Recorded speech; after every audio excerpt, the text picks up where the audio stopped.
नमस्कार, आप देख रहे हैं उत्तर प्रदेश आज और आपके साथ मैं हूं दिव्यांशु सिंह। राहुल गांधी ने बयान दिया है जिसमें उन्होंने कहा है कि बीजेपी केवल हमारे टी शर्ट को देखती है, किसानों और जो दलित हैं, जो पिछड़े हैं, उनकी चीजों को नहीं देखती, वो सिर्फ मेरी टी शर्ट पर निशाना साधती है। और दूसरी तरफ अहम खबर है कि आज अतीक अहमद के परिवार ने बोरिया बिस्तर बांध लिया और बसपा में शामिल हो गया। इसके लिए हमारे साथ चर्चा में शामिल हैं प्रदीप भटनागर जी, बीजेपी की तरफ से। सबसे पहले आपका बहुत स्वागत है सर। विश्वनाथ मिश्रा जी हैं, वरिष्ठ पत्रकार हैं, विश्लेषक हैं, आपका भी बहुत स्वागत है सर। दीपचंद राठौर जी हैं, कांग्रेस की तरफ से, आपका भी बहुत स्वागत है सर। धर्मेंद्र मलिक जी हैं, बीकेयू की तरफ से किसान नेता हैं, आपका भी बहुत स्वागत है सर। मैं सबसे पहले चर्चा की शुरुआत करना चाहूंगा राहुल गांधी के बयान को लेकर, और शुरुआत मेरा आपसे रहेगा सर। किसान नेता है चूंकि आप, क्या लगता है सर, कांग्रेस भारत जोड़ो यात्रा के बहाने कहीं किसान जोड़ो यात्रा तो नहीं निकाल चुकी है? और दूसरी चीज, केवल वोट का तो बहाना नहीं है, क्योंकि राकेश टिकैत ने भी जो तो समर्थन दे दिया है, ऐसा तो नहीं कि केवल बहाना मात्र है उनका? नहीं, देखिए, कोई भी राजनीतिक दल हो, उसका अपने प्रभुत्व को, अपने कार्य क्षेत्र को बढ़ाने का प्रयास रहता है। सब आए और मतलब आप देखो, जुलूस, सभाएं और यात्राएं ये इसी का हिस्सा रहती हैं। तो क्योंकि राहुल गांधी एक पॉलिटिकल पार्टी से आते हैं और आज उनको कांग्रेस का जो जनाधार था वो भी सिकुड़ के एक बहुत छोटे क्षेत्र में आ गया, तो उनको चिंता हुई कि देश में कांग्रेस के वर्चस्व को कैसे स्थापित किया जाए। और ये जायज भी है, हर किसी नेता की चिंता भी जायज है। देखिए, मैं एक बात बताऊं कि देखिए, मुद्दे हिंदुस्तान में हमेशा रहे हैं और मुद्दे और किसान हमेशा विपक्ष के एजेंडे में रहता है, चाहे राहुल गांधी जी हों, चाहे आज जो वर्तमान सरकार के लोग हैं वो लोग हों। 2014 में भारतीय जनता पार्टी ने भी कहा था कि C2+50 देंगे, और वही स्वामीनाथन आयोग जिसका गठन जो है कांग्रेस ने किया था, उसकी सिफारिश 2006 में आई थी। तो ना तो जो है कांग्रेस की सरकार ने C2+50 को लागू किया, ना मोदी जी ने किया। तो मेरा कहने का मतलब है कि सबका अपना अपना एजेंडा है, किसान को हमेशा संघर्ष करना है और वो संघर्ष के नाम पे ही जिंदा है। मुद्दे जब तक हम अपनी अपनी ताकत को इस तरह से स्थापित नहीं करेंगे कि हमारे इश्यू सोल्व हो सके या सरकार हमसे डरे। देखिए, किसान का वेलफेयर तब तक नहीं होगा जो किसान के लिए कानून है उनमें संशोधन नहीं होता। सरकारें बदलती रहती हैं और ये तो अर्थहीन बहस है कि टी शर्ट और सूट की बहस में जो है दुनिया को, देश को उलझाया जा रहा है। ये तो मेरा मानना है ये एक अर्थहीन बहस है। कौन क्या पहनता है, क्या नहीं पहनता, कोई सूट पहनता है, कोई टी शर्ट पहनता है, कोई कुर्ता पहनता है, इससे क्या फर्क पड़ता है? फर्क इस बात से पड़ता है कि कौन कैसा सोचता है। तो मेरा ये मानना है कि राहुल गांधी जी जो कांग्रेस के लिए एफर्ट कर रहे हैं उनका अच्छा प्रयास है और किसी भी नेता को अपने दल संगठन के लिए एफर्ट करना चाहिए। बाकी रही बात ये कि इन फ्यूचर क्या होगा, ये तो भविष्य पर आधारित है, मैं इस पर कोई टिप्पणी नहीं करना चाहता। बस एक बात, भटनागर जी हैं भाई, राहुल गांधी टी शर्ट पहने या स्वेटर पहने या कुछ पहने, आप लोगों से क्या मतलब है? आप लोग तो उनके टी शर्ट को बहाना बना लेते हो। बिल्कुल बिल्कुल, देखिए, हमें कोई मतलब नहीं है टी शर्ट पहने, चाहे आदरणीय श्री राहुल गांधी जी बनियान में अंडरवियर में जाए, हमें क्या लेना। सही बात है, हमें क्या लेना। तो मैं समझता हूँ शायद राहुल गांधी सिर्फ राहुल ही लिखना चाहिए, गांधी भी नहीं लिखना चाहिए। वाकई में हमें समाज को और हमें क्या लेना। पहली चीज देखिए, समाज बिल्कुल लेना है। आप समाज के अभिन्न अंग बनते हैं, आप एक देश जोड़ने के लिए निकले हैं। क्या आपकी चीजों को लेके जो आपको फॉलो करते हैं, क्या नहीं पूछेंगे आपको? अगर बच्चे बीमार पड़ गए टी शर्ट पहनने चक्कर में तो कौन पूछेगा? वैसे खांसी जुकाम चल रहा है तो राहुल जी को जो फॉलो करते हैं, उनके जो दीवाने हैं या उनके चाहने वाले हैं 2 4 5, वो बीमार पड़ जाए, चिंता तो करनी चाहिए। ऐसे कुछ वो नहीं है पहली चीज तो। और वो टी शर्ट पहना जो भी पहने, निजी मामला, जो भी कमेंट्स कर रहा है मैं उस पर नहीं जाना चाहता। हम तो जाना उस पर चाहते हैं कि आप क्या अच्छा करना चाहते हैं और क्या अच्छा कर रहे हैं, और आप समाज के लिए क्या सोचते हैं और क्या करना चाहते हैं, हम तो उस पर जाना चाहते हैं। आप गलत उम्र पर फैलाइए या मत फैलाइए, हम उस पर नहीं जाना चाहते। ठीक है, हमारे साथ कांग्रेस की तरफ से दीपचंद राठौर जी हैं। टी शर्ट के सहारे कहां तक कांग्रेस जो अपनी राजनीति चमका लेगी सर?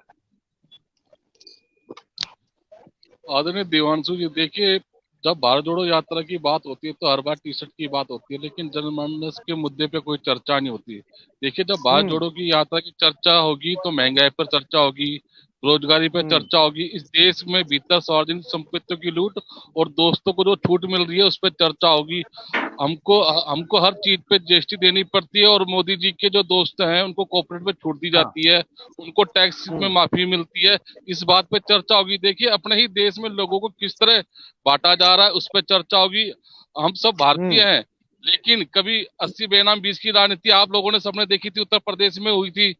कभी शमशान कभी कब्रिस्तान किया जाता है। देखिए जनता की हक और उनकी लड़ाई के लिए सड़क पे अगर माननीय राहुल गांधी जी को उतर रहे हैं तो भारतीय जनता पार्टी के पेट में क्या दर्द है? ये सदन में तो हमें बोलने नहीं देते। और अब जब हम रोड पे उतरे, देखिए दिवांशु जी ने पूरी ईमानदारी से कहूंगा, जब भारत जोड़ो यात्रा की शुरुआत हुई थी तो यही भारतीय जनता पार्टी के लोग कह रहे थे कि ये माननीय राहुल गांधी जी ये यात्रा अधूरी छोड़ के चले जाएंगे। और 25 दिसंबर के बाद जब 108 दिन के बाद जब भारत जोड़ो यात्रा के अंदर जब माननीय राहुल गांधी जी दिल्ली के अंदर रुके, अटल जी की समाधि पर उन्होंने श्रद्धा सुमन दिए और जो 28 तारीख का हमारा अधिवेशन था उसके बाद भी जब इनका मुंह बंद हुआ कि देखिए माननीय राहुल गांधी जी कहीं नहीं गए, ये तो अपनी मन गढ़ंत बातें फैलाते रहते हैं। और सत्ता में तो आप भी थे, सत्ता में तो आपकी सरकार थी ना सर, क्या किया था? थी सर। हाँ सर हमारे टाइम में 500 रुपए सिलेंडर था, आज भारतीय जनता पार्टी में 1100 रुपए सिलेंडर है। हमारे टाइम में 60 रुपए पेट्रोल था, आज 100 रुपए पार है। हमारे टाइम में आटा 20 रुपए किलो था, आज 50 रुपए किलो के बाहर है। तो आप देखिए ना, आज गरीबों की जेब पे अगर डाका डाला है तो किसने? भारतीय जनता पार्टी ने। आए दिन स्मृति ईरानी गैस के ऊपर ऐसे उठा के घूमती थी, आज कहाँ चली गई भाई स्मृति ईरानी? ये प्रदीप भटनागर से पूछिए, इस पर सब नहीं निकला। देखिए माननीय राहुल गांधी जी जो देश की जनमानस की आवाज को उठा रहे हैं, ये उनके पेट में दर्द हो रहा है। भारत जोड़ो यात्रा से इनको कोई चिंता नहीं है, इनको दर्द है कि आज जो जनमानस के मुद्दे हैं राहुल गांधी जी उनसे मिल रहे हैं, 1 to 1 उनसे संवाद कर रहे हैं। और देखिए भारत जोड़ो यात्रा के दौरान 10 उन्होंने प्रेस कॉन्फ्रेंस करी है। ठीक है, आपको गैस और सिलेंडर और बेरोजगारी के मुद्दे पर आ गए। हमारे साथ प्रदीप भटनागर जी जवाब दीजिएगा सर। उनके समय में तो गैस 400 रुपए था, आप लोग आके देखिए दीपांशु जी, क्या है ये राठौर जी की आदत नहीं है, जितने भी कांग्रेस के प्रवक्ता और नेता बैठते हैं सबकी आदत है। मगर जब डिबेट होती है महंगाई पे तो खुद भाग जाते हैं, डिबेट होती है बेरोजगारी पे खुद भागते हैं। हम तो इनसे बेरोजगारी पे, महंगाई पे, सिलेंडर पे, चूल्हे पे, राहुल जी पे, प्रियंका जी पे और जिस पे कहें जीडीपी पे, सब पे बहस करने को तैयार है और 100 बार डिबेट भी कर चुके हैं और बहस भी कर चुके हैं और ये आपको भी पता है। मगर क्या है कि इन पे जिन पे बोलने के लिए नहीं होता तो वो चीजें बार बार बोलते हैं। 15 लाख रुपए आए, इनको 15 लाख रुपए चाहिए देश के, ना मैं आपको बता रहा हूँ क्या है इन लोगों में। एक सिस्टम है, ये करना कुछ नहीं है और दिखाना इतना हमने कितना कर दिया। मुझे सुन लीजिए, अरे सुन लीजिए राठौर जी, सुन लीजिए, ये सुन लीजिए। हाँ, मैं गुमराह नहीं कर रहा, मैं गुमराह, सुन लीजिए राठौर जी, सुनिए।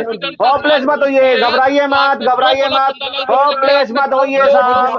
आप डर घबरा रहे हैं, पीछे बोलने लगे आप। राहुल जी आंदोलन कर रहे हैं ना, राहुल जी को आप जैसे लोग राहुल जी को नेता बनने देंगे ही नहीं। कहता हूँ आप जैसे लोग राहुल जी को नेता बनने देंगे ही नहीं। कहता रहा हूँ इन जैसे लोग राहुल जी को, दीपांशु जी, इन जैसे नेता प्रवक्ता, ये लोग सोचते हैं कि हम जो है टीवी में बैठ के सुन लीजिए दीपांशु, सुन लीजिए राठौर जी, सुन लीजिए। मैं बताता हूँ चक्कर क्या है कि कांग्रेस के जितने भी प्रवक्ता या नेता बैठते हैं टीवी पे, सब चैनलों पे, ये सोचते हैं कि हम जो आंदोलन कर रहे हैं महंगाई को लेके, जीएसटी को लेके, 15 लाख रुपए हमारे अकाउंट में आई नहीं आई, दलाली आई नहीं आई, 2G 3G आया नहीं आया, नोटबंदी आई नहीं आई, ये सब चीजें टीवी में बैठ के आंदोलन करने वाले लोग हैं, धरातल पे नहीं है। स्मिता ईरानी जी हो चाहे हम स्वयं हो, हम इनकी महंगाई को लेके, जब श्रीमती इंदिरा गांधी जी थी, जब मुख्य प्रधानमंत्री थे, हम वहां भी विरोध करा और जनता ने विरोध करा, उन्होंने लाठीबाजी। जब राजीव जी बैठे थे तब भी महंगाई बहुत थी, तब भी आंदोलन हुए, तब क्यों नहीं महंगाई कम की गई? आज बता देंगे बैठ के। भटनागर जी आप क्या 10 बजे? Rathore ji please, Rathore ji please, Rathore ji please, Rathore ji please, Rathore ji please, Rathore ji please. अगर आप झूठ बोल रहे हो तो झूठ नहीं बोलने देंगे आपको। कितने लोगों की आपने आइटम? अरे भैया झूठ तो छोड़ो, अरे कांग्रेस ही पूरी झूठ है, कांग्रेस ही पूरी झूठ है। सुन लीजिए, अरे राठौर जी जबरदस्ती मेरा समय खराब कर रहे हैं आप, जबरदस्ती आप मेरा समय खराब कर रहे हो, आप जबरदस्ती मेरा टाइम खराब कर रहे हो, मुझे बोलने नहीं दे रहे आप। अरे भाई अपनी बारी बोलिएगा ना, जल्दी से आप रखिए अपनी बात, जल्दी से रखिए। जी जी देखिए ऐसा है, देखिए मैं आपको बताता हूँ, इन्होंने कभी भी पार्लियामेंट के अंदर किसी विषय को लेके इन्होंने एक मजाक रखी, हमेशा पार्लियामेंट में कभी गंभीरता से किसी चीजों को लेके बैठे नहीं, चाहे किसी कानून को लेके हो, चाहे किसान आंदोलन को लेके किसी ने, क्योंकि इन्होंने तो ये वो लोग हैं जो लोग जो है देश में कैसे दंगा भड़के और हम ऊपर कैसे, ये उन लोगों में लगे रहे। आपने सीए में देखा ना किस तरह समर्थन कर रहे थे, जैसे देखा ना राजस्थान से, महाराष्ट्र, मध्य प्रदेश से और जगह जगह से कैसे किसान गरीब भगा दिए गए थे कोरोना के टाइम में, इन्होंने रखे नहीं थे और पैदल चल के उत्तर प्रदेश आए थे, हमने वो भी देखा। कांग्रेस कितनी अच्छी है जो यहाँ आके सुतरी बन के दिखा रही है बैठ के, हमें पता है। और ये जो किसानों के बारे में अभी कहा ना, जो नाथन आयोग की जो रिपोर्ट थी, जो कांग्रेस से बनाई थी, हुड्डा जी जिसके चेयरमैन थे, आज तक करा नहीं। क्यों नहीं करा? क्योंकि घिर जाते हैं, इन पे पैसा नहीं था, इनकी नीयत नहीं थी। ये लोग वो हैं। अरे फिर बीच में बोले आप, राठौर जी मैं आपके बीच में नहीं बोला ना, मैं आपके बीच में नहीं बोल रहा राठौर जी, आप क्या बीच में बोल के दिखा रहे हैं? आप क्या बोल के दिखा रहे हैं? आप बीच में फिर आप क्यों बीच में बोल के दिखा रहे हैं? आप समय खराब करते हैं आप। अरे आपकी बारी है, जवाब दीजिएगा आप, आपकी बारी है, जवाब दीजिएगा मेरी बात का। अरे मैं झूठ बोल रहा हूँ, सच कह रहा हूँ, आप डिफाइन करिएगा ना। अरे भाई मैं झूठ बोल रहा हूँ, सच बोल रहा हूँ, जब आपकी बारी बात रखिएगा। देश को लूट के खा गए, देश को लूट के खा गए इन्होंने, हजारों हजार फौजी मरवा दिए, हजारों हजार रिजर्व फोर्स मरवा दिए इन्होंने। ठीक है सर, इन्होंने आयोग बना के दिया इन्होंने। 70 साल में कुछ नहीं करा आप लोगों ने, कमीशन और दलाली के सिवा कुछ नहीं करा आप लोगों ने। ठीक है सर। अरे 2-2 हजार करोड़ के हैं कांग्रेस के नेता, 2-3 हजार करोड़ के कांग्रेस के नेता और मंत्री, कांग्रेस के मंत्री नेता 2-3 हजार करोड़ के हैं। 10 पेट्रोल पंप चल रहे हैं, बड़े बड़े गोदाम है अनाजों के। कांग्रेसियों के। राठौर साहब ठीक है, आपको भी समय दूंगा, आपको भी समय दूंगा। ठीक है, मैं विश्वनाथ सर के पास चलता हूँ। सर, जयराम रमेश ने बयान दिया है कि अब योगी का जो राज्य है उसमें जलवायु परिवर्तन होने वाला है। ये कौन सा जलवायु परिवर्तन है सर जो हो जाएगा 3 जिलों से महज? आपकी आवाज क्लियर नहीं आई। ठीक है विश्वनाथ सर, मेरा सवाल ये है कि जयराम रमेश ने बयान दिया है कि योगी के राज्य में अब जो है वो जलवायु परिवर्तन होने वाला है, तो महज 3 जिलों से कैसे जलवायु परिवर्तन हो जाएगा सर, ये समझना चाहता हूं मैं आपसे। देखिए दिव्यांशु जी, अब मैं जलवायु परिवर्तन वो तो ऐसी बड़ी बात ये लोग कह देते हैं, मुझे कभी कभी लगता है कि ये लोग राजनीतिक व्यक्ति हैं या केवल मजाक करते हैं। इस बात पर बहुत मतलब अजीब लगता है कि आप राजनीतिक धरातल पर रहकर बात क्यों नहीं करते हैं। हम ये नहीं कहते हैं कि किसी एक पार्टी का या दल का कोई ठेका है राजनीति का, ऐसा नहीं है। जनता है, जनता का निर्णय है, वो शिरोधार्य होता है, बदलता है, बदलाव करती है जनता, लेकिन आपके एक्शंस भी तो होने चाहिए। अभी हम लोग जिस चर्चा के आलोक में बात कर रहे हैं पूरी चीज, राहुल जी का कथन था कि उन्होंने जो रिपोर्टर्स थे उनसे पूछा क्या ठंडी है, आपने स्वेटर क्यों पहना है, आपने बताइए स्वेटर क्यों पहना है, तो उन्होंने कहा साहब ठंडी है। उन्होंने कहा ठंड कहाँ है, आप महसूस कर रहे हो, ठंड कोई कहा ही नहीं कहीं, महसूस कर रहे हो इसलिए ठंड लग रही है। अरे प्रभु, कम से कम समाज में यथार्थ तो जीवित रहने दीजिए ना। आप यहाँ पर बैठे, इतने लोग आपको सुनने आए, आपके पास इतना बढ़िया अवसर था कि आप अपनी उन बातों को जिसको दीप चंद राठौर यहाँ चिल्लाकर बोल रहे हैं वो राहुल जी वहां पर बता सकते थे, बजाय इसके कि शर्ट और टी शर्ट की बात करने के इन मुद्दों को कहते कि देखिए मित्र, आपकी महंगाई यहाँ से यहाँ चली गई, हमारे समय में इतनी अच्छी थी, आप बीजेपी के समय में इतनी खराब हो गई। तो लोगों को लगता कि ये जो नेताजी आए हैं, राहुल जी हैं, ये हमारी समस्या को समझते हैं, हमारे दर्द को समझते हैं। तो जो ये मौसम जलवायु परिवर्तन की बात कर रहे हैं कांग्रेसी नेता, तो संभावना बनती, आप तो संभावना बनने ही नहीं देते। जब आपको मौका मिलता है तो आप अपना स्वयं का मजाक बनाकर निकल जाते हैं, तो कैसे बदलाव होगा। मुझे अफसोस है कि मुझे लगता है कि इतनी बड़ी पार्टी होकर के और वो अगर मौके को, अवसर को अपने हाथ में इस तरीके से खिलौना बनाकर फेंक दे, तो मतलब समझ नहीं आता है कि क्या वाकई पार्टी सीरियस है बदलाव के लिए। आप कैसे बदलाव कर पाएंगे? राठौर जी इतनी जोर से शोर मचा रहे हैं, अच्छी बात है, मैं विपक्षी दल है, उनका धर्म है काम का विरोध करना, मैं उसका समर्थन करता हूँ, लेकिन अगर ये इशू उनके जो सर्वश्रेष्ठ नेता है, सबसे बड़े नेता हैं, उनको मौका मिला था, इस पूरे देश की मीडिया लगी थी, इंटरनेशनल मीडिया भी थी, अगर आप उन्हीं इश्यूज को बहुत ईमानदारी के साथ पॉइंट बाय पॉइंट वहां पर रखते जी, तो मुझे लगता है कि आप उनका जो विषय था वो पूरे देश में और विदेश में बहुत लाउड एंड क्लियर जाता। अब मुझे लगता है दीपचंद राठौर जी और जितने भी प्रवक्ता हैं उनको बैठ करके राहुल जी को समझाना चाहिए कि भाई इन इश्यूज को आप सिस्टम पे लीजिए, जो जो जिन चीजों की आवश्यकता नहीं उनको किनारे करिए, जो आवश्यक चीजें हैं, जो आम जनता को टच करती हैं, उनको प्रभावित करते हैं, उनके जनजीवन को आप जिसे कहते हैं डिरेल करती हैं, उनको उठाइए, वहां से उठाने दीजिए, जब वो उठाएंगे तो चीजें बहुत दूर तक जाएंगी। हाँ, तो शायद ये झगड़ा करने की जरूरत नहीं पड़ेगी। बिल्कुल जी जी दिव्यांशु जी, ठीक है। हमारे साथ भारतीय किसान यूनियन से भी जुड़े हैं धर्मेंद्र जी, क्या लगता है कि अब कांग्रेस जो है वो कहीं ना कहीं किसानों के साथ आ पाएगी, जो इस तरीके से बीकेयू समर्थन दे रही है पूरा? नहीं, देखिए, तो बीकेयू के नेता बताएंगे, मैं उन लोगों के साथ नहीं हूँ। हमारा भारतीय किसान यूनियन अराजनीतिक है और वो किस उससे समर्थन दे रहे। देखिए, किसान संगठनों का काम है अपनी बातों को उठाए रखना, जो लोग उनकी बात को एक्सेप्ट करते हो, मानते हो, जनता पे छोड़ दें कि किसको वोट देना है किसको नहीं। हमारा काम ये है कि हम किसान की समस्याओं को सरकारों के सामने रखें। अगर आज हम किसी एक के साथ खड़े हो जाएंगे तो कल दूसरे की सरकार होगी तो कैसे बातें रख पाएंगे।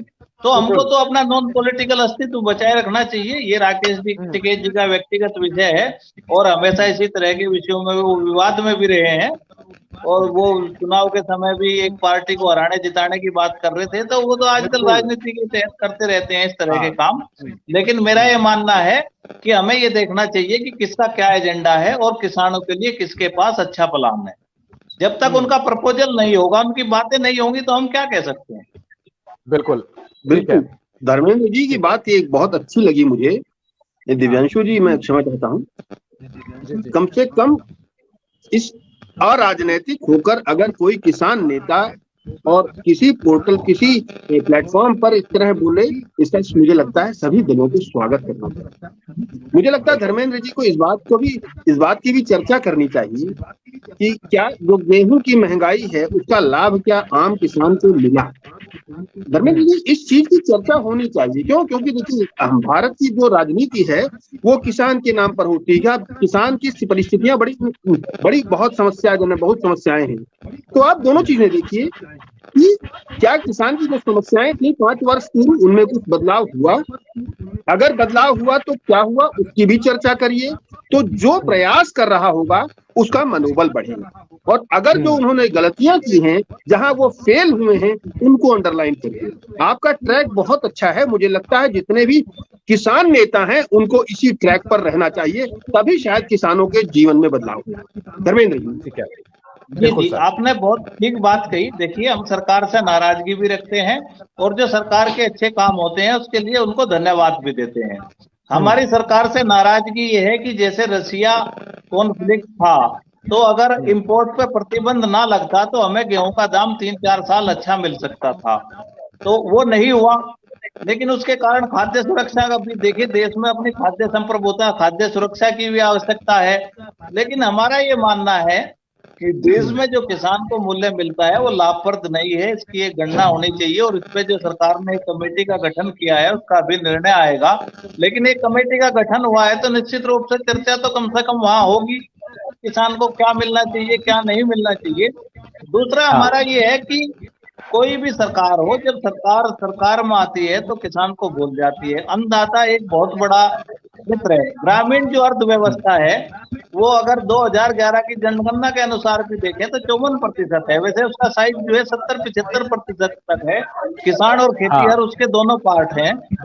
ये जो ग्रामीण अर्थव्यवस्था हाशिए पे जा रही है, जो यूरोप पैटर्न की नकल करके हम मतलब बाजारवाद की बात करने लगे, इसको कौन लेकर आया? नरसिम्हा राव, कांग्रेस की सूत्रधार है।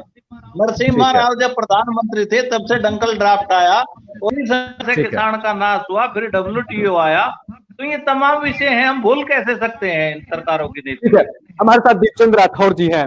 सर, सत्ता में आप रहे, किसानों के लिए क्या कुछ आपने किया? क्योंकि आज भी किसान लाचार है जी। जो पार्टी आती है वो अपने मुद्दे रखने लगती तो है। मेरा कहने का ये मतलब था कि जब तक किसी का एजेंडा क्लियर ना हो तब तक हम जो है किसी को समर्थन ना समर्थन और किसी उम्मीद की बात नहीं कर सकते। और किसान के मुद्दों पे जो सरकार हमारी लड़ाई है वो जारी रहनी चाहिए, लेकिन वो उसका एक दायरा होना चाहिए कि हम किस सीमा तक विरोध करेंगे। धर्मेंद्र जी, एक सवाल इस पर जरूर है, बहुत जरूरी है, बहुत जरूरी प्रश्न। बीते दिनों हमने देखा किसानों के नाम पर कितना हुड़दंग किया गया। पूरे आप राष्ट्रीय राजधानी क्षेत्र में किस तरह का हुड़दंग किया गया? क्या ऐसे कृत्य कर्मों से, ऐसे कर्मों से क्या किसानों का वाकई कोई लाभ होता है? हमको इस बात पर मुझे लगता है कि जो वास्तविक नेता है को आगे आकर के अपनी यथार्थ जो ये किसानों की समस्याएं उनको रखना चाहिए, और वो जो छद्मवेशी लोग हैं उनका विरोध करना चाहिए या नहीं करना चाहिए?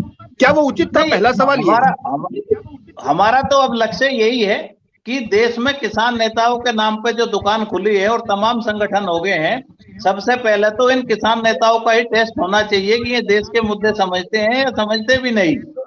किसान आंदोलन 13 महीने चला, इस देश के किसान ने पूरी ताकत से, पूरी संजीदगी से साथ दिया किसान नेताओं का। और किसान की एक आपने कह दिया, मैं स्वागत करता हूँ।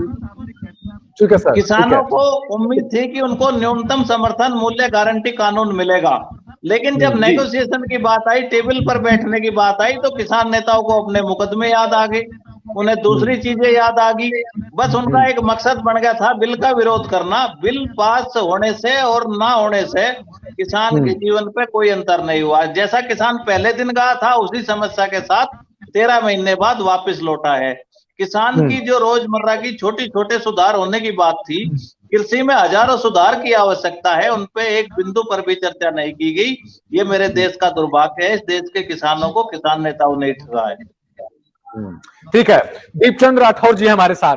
सर, कोई भी पार्टी रही हो, मैं बीजेपी के प्रवक्ता भी हैं, कोई भी पार्टी रही हो, मैं ये समझना चाहता हूं कि आप लोग जब तक विपक्ष में रहते हो तब तक राजनीति खूब करते हो, गहमा-गहमी बहुत रहती है।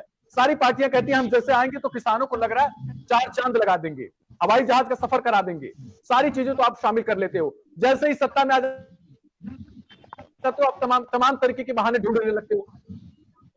आप भी रहे हो सर, सत्ता में तो आप भी रहे हो। दीपचंद राठौर जी, मेरे से सवाल है जी। ठीक है, हेलो, कह रहे हम सर कि जब तक जी दीपचंद राठौर जी सवाल है, बिल्कुल दीपचंद राठौर जी से सवाल पूछा है, बताइए। तब तक केवल किसानों के मुद्दों को उठाती रहती हैं विपक्ष में रहने तक, जैसे ही सत्ता में आती है भूल जाती हैं, जैसे लगता है कि गेहूं की तरह घून लग गया हो उनको, खत्म हो जाती है। सत्ता में आप भी रहो, अब राहुल गांधी किसानों की बहुत चिंता हो रही है। आदरणीय दिवांशु जी, जहाँ जहाँ किसान कांग्रेस पार्टी की सरकार है वहाँ पर कर्जा माफ किया। पहली बात तो प्रदीप जी भटनागर बैठे इनके 18 फिर झूठ बोल रहे हैं, क्यों झूठ बोल रहे हैं आप?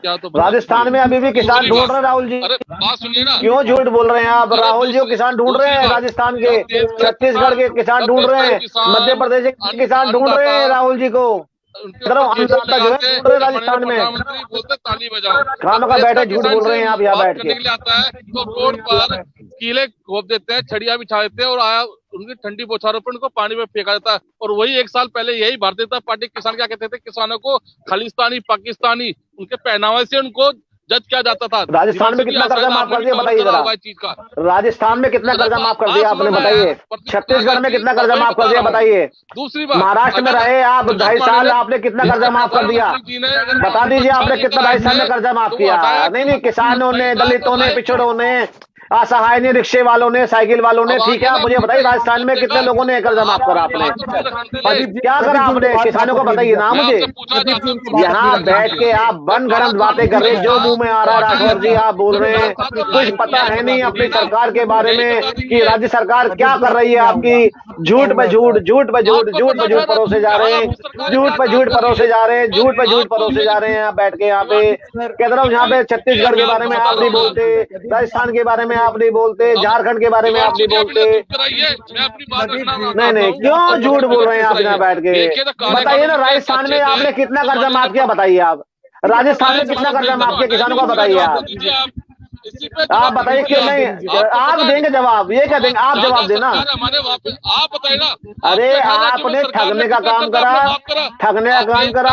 अभी जो नरसिम्हा राव की बात चल रही थी, पता है नरसिम्हा राव जी आधे घंटे डेड बॉडी पड़ी रही बीजेपी कांग्रेस कार्यालय के बाहर, अंदर घुसने नहीं दिया। ठीक है सर। नरसिम्हा राव जी की जो पूर्व प्रधानमंत्री नरसिम्हा राव, कांग्रेस के कार्यकर्ता नेता, उनको घुसने नहीं दिया, आधे घंटे बॉडी बाहर पड़ी रही। ये तो तुम्हारा हाल है कांग्रेसियों, तुम्हें भगवान भी माफ नहीं करेगा, देश को खा गए लूट के।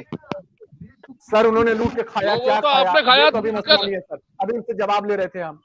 जवाब दीपांशु जी देखिए, इस देश का प्रधानमंत्री ये दीपांशु जी क्या जवाब देंगे? ये गोलमोल बात करेंगे। एक तो चाय, हाँ, सोने की चम्मच से पीने चाय पीने वाला आदमी चाय वाले से बराबरी करेंगे? कहते ना, सोने की कटोरी में सोने के खाने में खाने वाले, जिसको गरीबी का अर्थ नहीं पता, जो जाता है इटली खाने, जाता है पिज्जा, जो शख्स पिज्जा बर्गर खाने इटली जाता हो, उसे देश के बारे में क्या पता? ठीक है सर, इटली में पिज्जा बर्गर खाते हैं या फिर इटली खाते हैं, उनसे हमारा नहीं मतलब है। दिवांशु जी अगर इस तरह के प्रवक्ता से अगर डिबेट कराओगे तो आगे से मुझे फोन मत करना। जिनको जी आप जैसे प्रवक्ता भी हिंदी, आप जैसे प्रवक्ता को भी सच बोलना चाहिए, आप जैसे प्रवक्ता को भी सच बोलना चाहिए, आपको भी तभी तहजीब से बोलना चाहिए। चाय वाला क्या होता है? चाय वाला क्या होता है? चाय वाला क्या होता है? चाय वाला क्या होता है? चाय वाला क्या होता है? What is your language? चाय वाला क्या होता है? चाय वाला क्या? दीपचंद जी आप अपनी बात रखिए आप अपनी, सर ठीक है। दीपचंद राठौर जी अपनी बात रखिए आप, ठीक है। हमारे साथ राहुल यादव, दीपचंद जी आप अपनी बात रखिए, ठीक है। अपनी बात पूरी कीजिए सर। अरे दीपचंद जी के बस की बात रखनी नहीं है, आप कहाँ दीपचंद जी कर रहे, सच बोलते नहीं है, अपने राज्यों के बारे में बताते नहीं है। मोदी जी चाय वाला क्या होता है? व्हाट इज द लैंग्वेज चाय वाला? हमारे साथ राहुल यादव हैं समाजवादी पार्टी से, बहुत स्वागत है सर आपका। जी नमस्कार। बहुत लेट आप जुड़ गए, ठीक है सर। हमारा दो टॉपिक था आज का, एक तो राहुल यादव, ठीक है, एक तो राहुल गांधी के बयान को लेकर था, दूसरा हमारा था अतीक अहमद को लेकर। अब तो बसपा पर आपके कोर वोटर पर भी अपना जो है कहीं ना कहीं निशाना साध रही है, आंखें तिरछी करके बैठी है सर बसपा।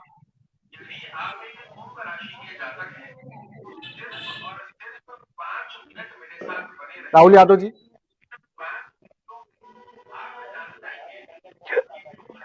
आवाज आ रही है सर? जी ठीक है। मैं कह रहा हूं आपसे सवाल, मैं कह रहा हूं कि अब तो आपके कोर वोटर पर भी बीएसपी की नजरें टेढ़ी हो चुकी हैं। बीएसपी के लिए यहाँ का उत्तर प्रदेश का वोटर समझ चुका है कि जब जब चुनाव आता है, चुनाव के दौरान वो निकल के आती हैं। बीएसपी के जो राष्ट्रीय अध्यक्ष हैं, चुनाव के दौरान निकल के वोटरों के बीच में आने का काम करती है, जो भारतीय जनता पार्टी की बी टीम होने का काम कर रही है। अब यहाँ का वोटर उनके बहकाने में आने वाला नहीं है। जहां तक सवाल है भाजपा का, आज की डेट में अगर देखा जाए तो महंगाई का मुद्दा सबसे बड़ा मुद्दा है। गरीब और गरीब होते जा रहा है। किसान का मुद्दा बहुत बड़ा मुद्दा है। कोरोना की लहर की चर्चाएं आपके न्यूज चैनल के माध्यम से पता चल रही हैं। स्वास्थ्य व्यवस्था के क्या हालात है वो आप सब लोगों ने पिछली कोरोना में देखा ही क्या हुआ। कितने लोग ऑक्सीजन के अभाव में खत्म हो गए। सरकार इसका जो है आंकड़ा पेश करे कि कितने लोग चले गए। लेकिन सर उसके बाद तो 2022 में तो चुनाव में तो मुहर तो लग गई ना सर, जनता ने मुहर तो दे दिया बीजेपी को। जनता ने जो मोहर लगाई है, ये जो भाईचारा खत्म करने का काम कर रहे हैं। जनता ने इनके काम पे कोई वोट नहीं दिया, ना इन्होंने कभी काम पे वोट मांगा। ये बता दें कि उत्तर प्रदेश में इन्होंने कौन से काम के लिए वोट मांगा कि ये काम हमने किया, हमें इस पे वोट दे दो। उत्तर प्रदेश में कौन से जिले में इन्होंने विकास का कार्य किया है वो बता दें। स्वास्थ्य व्यवस्था में कितना अच्छा काम किया है वो बता दें। तो सर आपने भी भाजपा के साथ भाई का जो हाथ निभाया, आपने सवाल भी दोनों लोगों ने किया था। कितना मुहर आप पे लगा सर और कितना सुभाषपा पे लगा? एक चीज देखिएगा, इन्हें वोट किसके नाम पे मिला ये आप भी जानते हो। इन्होंने कौन सा विकास किया, किस विकास पे वोट मांगा, ये बता दें कि इस विकास पे हमने वोट मांगा और हमें मिला।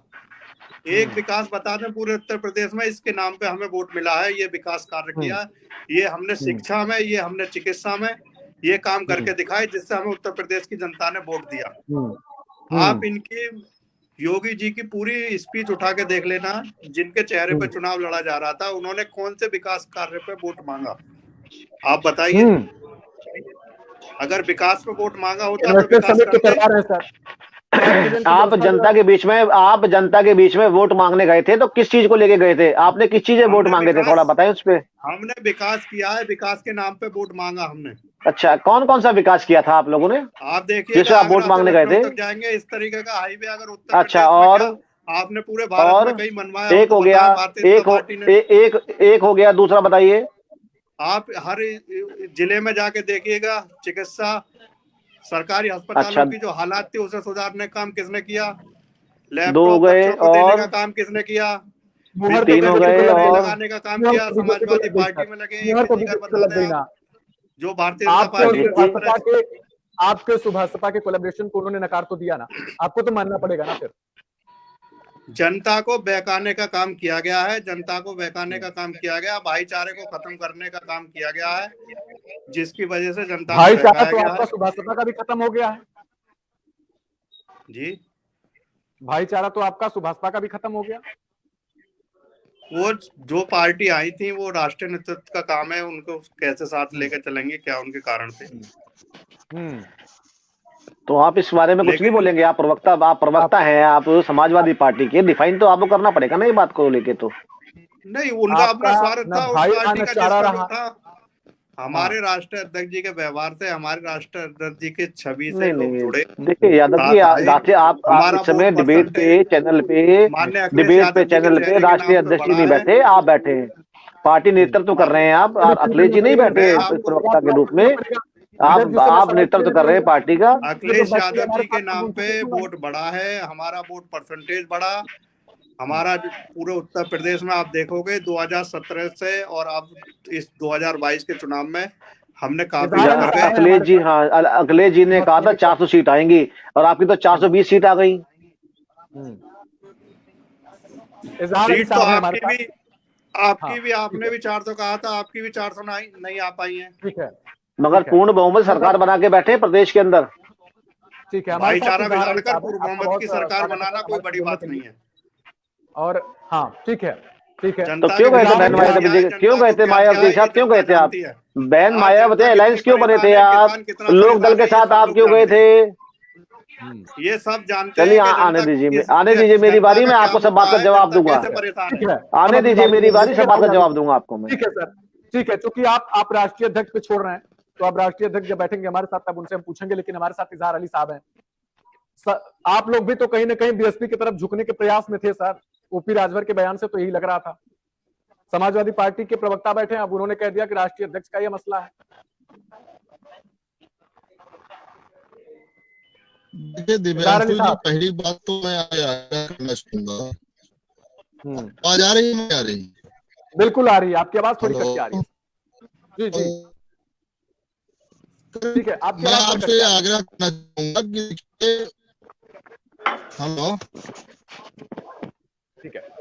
ठीक है। उनका कुछ तकनीकी खामियों की वजह से वो हमसे फिलहाल जो है वो डाइवर्ट हो गया उनका। हमारे साथ अभी तक कांग्रेस के दीपचंद राठौर जी जुड़े हुए हैं। दीपचंद जी, आप अपनी बात पूरी नहीं कर पाए थे और बीच में कुछ टोका टाकी हो गई, जिस वजह से आप नाराज हो गए थे सर। उसके लिए बेहद माफी चाहूंगा, लेकिन आप अपनी बात जो है वो पूरी कीजिएगा। क्योंकि और प्रदीप सर, आपसे मेरा अनुरोध रहेगा कि आप इनको बीच में टोकने का काम मत कीजिएगा, क्योंकि सबको समय मिल रहा है सर। ऐसा तो है नहीं कि किसी को समय ना मिले। आदरणीय दिव्यांशु जी, देखिए कि इस देश के प्रधानमंत्री एक चाय बेचने वाले को देश की जनता ने उनको प्रधानमंत्री बनाया। लेकिन उनको ये कोई कहा कि आप चाय बेचते बेचते देश के संसाधनों को बेचना शुरू करते हैं। देखिए, आज जहां तक जो आवाज है, जो जुमले, जो वादे 2014 के अंदर भारतीय जनता पार्टी ने जो जनता के बीच में लेकर आई थी, आज हम उनके वादों से उनका प्रदीप से जवाब मांग रहे हैं, लेकिन उनका जवाब नहीं दे रही है। घूम फिर के इधर उधर की बात कर रहे हैं, पहली बात। दूसरी बात, इन्होंने कहा था कि भाई 2014 के अंदर महंगाई कम करेंगे।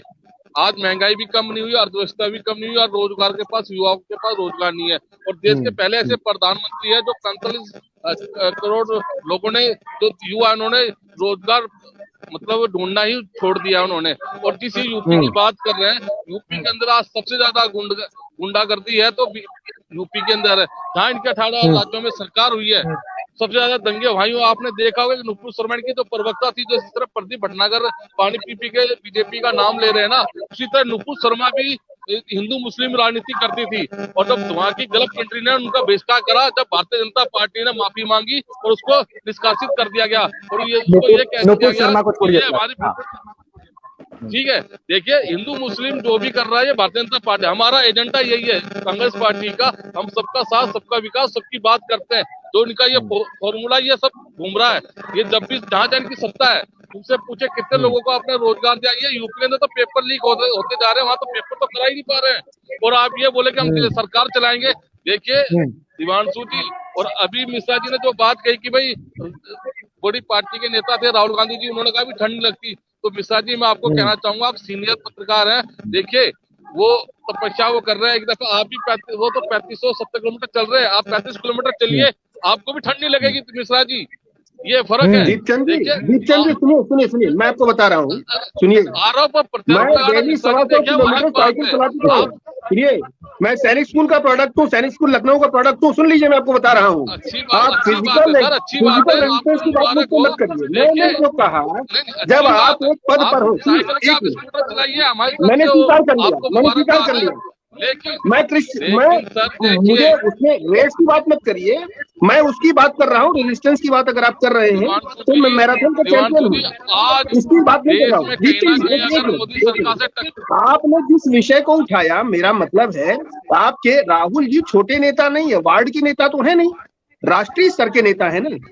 तो जो समस्याएं आप छोटे स्तर पर होकर राष्ट्रीय समस्याएं उठा रहे हैं, लेकिन आपके राष्ट्रीय नेता होकर छोटी समस्याएं उठा रहे हैं। तो ये जब आप सामंजस्य,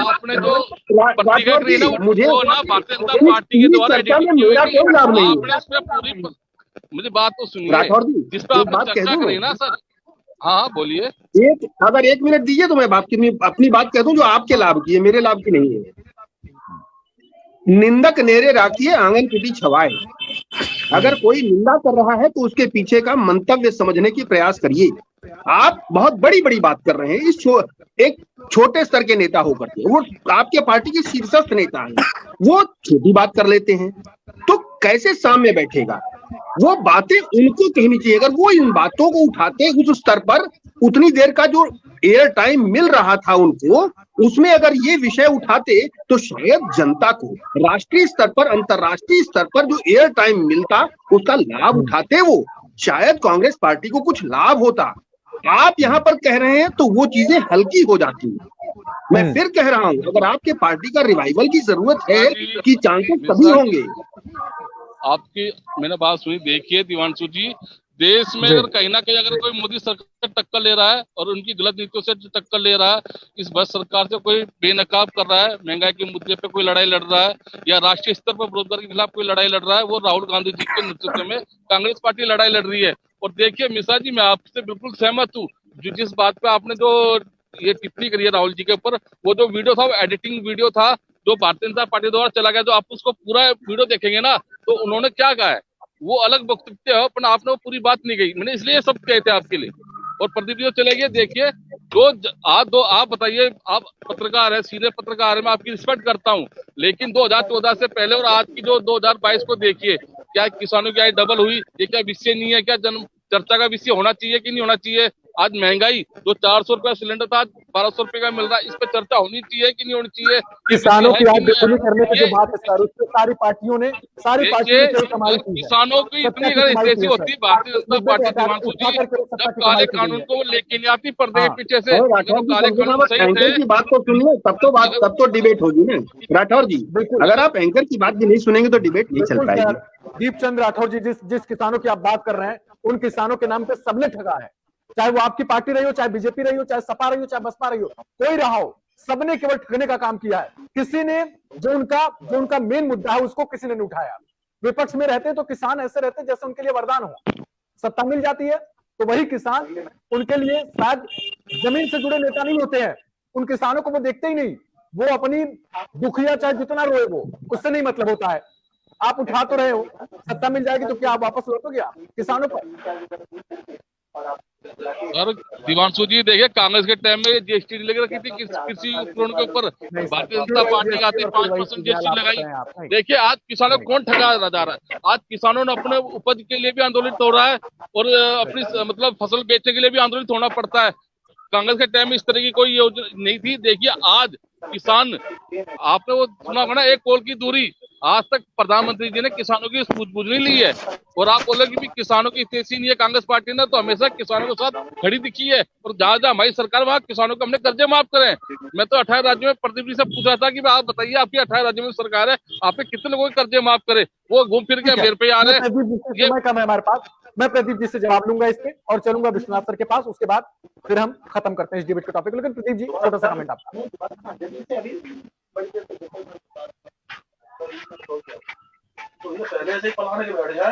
प्रदीप जी आप तक आवाज आ रही है?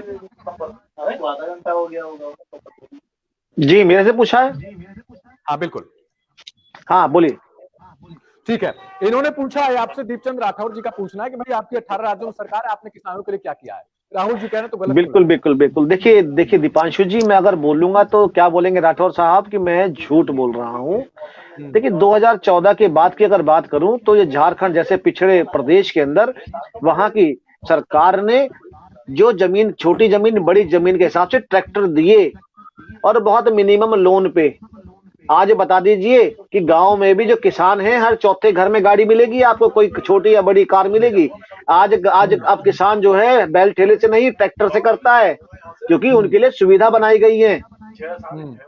अगर मैं फिर वही कहेंगे, वो अगर जो बात करें, प्रदेश की सरकारों ने किसानों के लिए विभिन्न चीजों को लेकर लाभदायक बनाया है। ये जो उत्तर प्रदेश की बात कर रहे थे, गुंडागर्दी की बात, ये तो इन्हें पता है इन्होंने उत्तर प्रदेश में क्या दिया है, समाजवादी पार्टी ने क्या दिया है। आज मेरे गांव के अंदर भी दिन में लाइट आती है। आज दिन में मेरे गांव के अंदर भी दिन में बिजली घर के बारे में बता दे, कितने बिजली घर लगाए हैं उत्तर प्रदेश में आपने? सुन लीजिए यादव जी, मैं आपकी बात का जवाब दे रहा हूँ, बहुत अच्छे सवाल करे हैं। वो बिजली, हाँ हाँ बताता हूँ।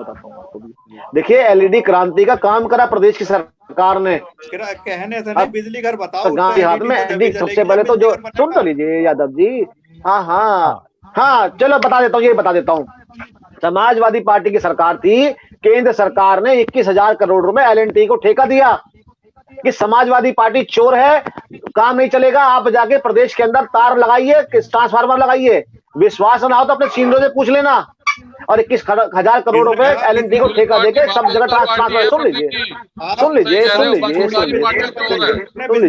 हाँ वो तो कहता रहा हूँ, सुन लीजिए। अरे भाई बता रहा हूँ, आपको ही बता रहा हूँ, आपके हाईवे बता रहा हूँ, आप ही की एलईडी लगी हुई बता रहा हूँ, वही आपका, आप सब चीजें आप ही की बता रहा हूँ, मैं अपनी कहाँ बता रहा हूँ।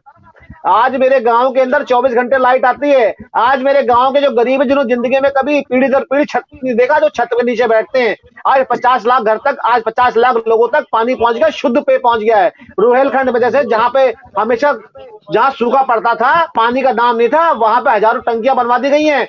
आने गत वर्षों से वहां अब कभी दिखाया नहीं जाता है। क्या कर रहा हूँ, देखिए दोनों विपक्षों कैसे मिर्चें लगी, दोनों विपक्षों कैसे आग लगी। पर अच्छी बातें सुनेंगे नहीं, अच्छी बातें सुनेंगे नहीं। क्या कर रहा हूँ, ये विपक्षी दल, बता देता हूँ आदरणीय मिश्रा जी, 2017 से पहले 6% जो है बेरोजगारी थी राजस्थान में, आज 25.5% हो गई। 25.5% बेरोजगारी हो गई राजस्थान में। कहता रहा हूँ, जो 6% थी 2017 में हो गई। अरे आप लोग दोनों ठग बैठे हो, मेरा मुंह मत खुलवाओ, नहीं पोल पट्टी खोल दूंगा। सबसे बड़े ठग तो आप हो। कलमाड़ी कहाँ है, कलमाड़ी कहाँ है, जिंदल कहाँ है? अरे माँ बेटे क्यों जमानत में हैं? माँ बेटे जमानत में क्यों हैं? अरे माँ बेटे जमानत में क्यों हैं? अरे माँ बेटे जमानत में क्यों है भाई? नहीं सुनेंगे तो डिबेट नहीं चल पाएगी, प्लीज। देखिए मिश्रा जी, एंकर की बात, दीपांशु जी की बात को दबाई जाती है। दीपांशु जी को बोलने नहीं देते, क्योंकि दो जो विपक्ष बैठे हैं, सत्ता पक्ष को यूं नहीं बोलने देते, क्योंकि सत्ता पक्ष अगर सही बात रख रहा है तो उसको जो है झूठ करार दिया जाए। राठौर जी नहीं, ऐसे नहीं चलेगा, प्लीज ऐसा मत करिए, डिरेल मत करिए, डिबेट को डिरेल करेंगे तो अच्छा नहीं लगेगा। आपके पास आता हूं, प्लीज। सारी राजनीतिक पार्टियां किसानों के मुद्दे को भुनाने में लगी रहती हैं। आज तक कोई किसान समृद्ध नहीं हुआ, आज भी वो किसान अपनी पुरानी मांगों को लेकर ही सर हैं। क्या रीजन है इसका? केवल पार्टियां वोट के लिए, सत्ता के लिए ही लालच देती हैं, सत्ता में आ जाती हैं फिर भूल जाती हैं। दिव्यांशु जी, राजनीति की जो वो स्वरूप है वो बहुत गंदा रहा है अपने देश में, 7 दशकों तक बहुत खराब रहा। लेकिन एक चीज जरूर है कि बीते जो मोदी जी ने जब सत्तारोहण किया है तो उन्होंने एक बहुत बुनियादी परिवर्तन किए हैं जो वाकई आम जनता के अंदर, जिसमें परिवर्तन किया है, आम जनजीवन में बदलाव किया है। अब चाहे वो राठौर जी कहें या यादव जी, राहुल जी कहें कि आम जनता से या धोखा दिया, कुछ भी किया, आरोप प्रत्यारोप हो सकते हैं, करेंगे विपक्ष में, लेकिन मोदी जी ने जो जो निर्णय लिए हैं वो आम जनता के लिए लिए हैं। चाहे वो अकाउंट खोलने का हो, चाहे वो शौचालय बनाने का हो, चाहे आवास दिलाने का हो, चाहे एलईडीज लगवाने का हो, मतलब उन्होंने उन सभी जो लूप होल्स थे, जो लीकेजेस थे लाइन में, उन सब को उन्होंने बंद किया। उन्होंने आम जनता की उन समस्याओं को समझा, उन्हीं के नजरिए से समझा कि उनके दर्द क्या है। आप समझिए कि बीसी कोविड काल में कितनी गंभीर समस्या थी, विश्व किस त्रासदी से कैसे जूझा, और हम एक इंपोर्टर से एक्सपोर्टर कैसे बन गए, हमने कितने देशों को वैक्सीन दी है। ये फर्क पड़ता है जब आपकी लीडरशिप मजबूत होती है, उसकी दशा और दिशा बिल्कुल साफ होती है। मुझे लगता है विपक्ष में नेताओं की दशा और दिशा, उनकी सोच, उनका नजरिया, इसमें बदलाव की जरूरत है। ये राष्ट्रीय हित में जरूरी है। मैं इसलिए नहीं कह रहा हूं कि पार्टी के विकास के लिए, पार्टी का विकास स्वतः होगा, लेकिन अगर विपक्ष के नेताओं की दशा और दिशा राष्ट्रीय हित में और जनता के हित में वृहद होगी, अच्छी होगी, साफ सुथरी होगी, तो बदलाव आएगा और राष्ट्रीय स्तर पर आएगा। इसी में मुझे लगता है विपक्षी नेताओं का भी हित जुड़ा हुआ है और आम जनता का स्वाभाविक रूप से उद्धार होगा, कल्याण होगा और उनको बेहतर सुविधाएं मिलेंगी। मुझे लगता है विपक्षी नेताओं को इस पर गंभीरता से विचार करना चाहिए। दिव्यांश सर, ठीक है। फिलहाल आप सभी मेहमानों को हमारे साथ जुड़ने के लिए बहुत शुक्रिया है सर। दीपचंद राठौर जी आपका शुक्रिया, विश्वनाथ सर आपका भी बहुत शुक्रिया हमारे साथ जुड़ने के लिए। हमारे इस बुलेटिन में इतना ही, बाकी की अहम और ताज़ा खबरों के लिए बने रहेगा उत्तर प्रदेश।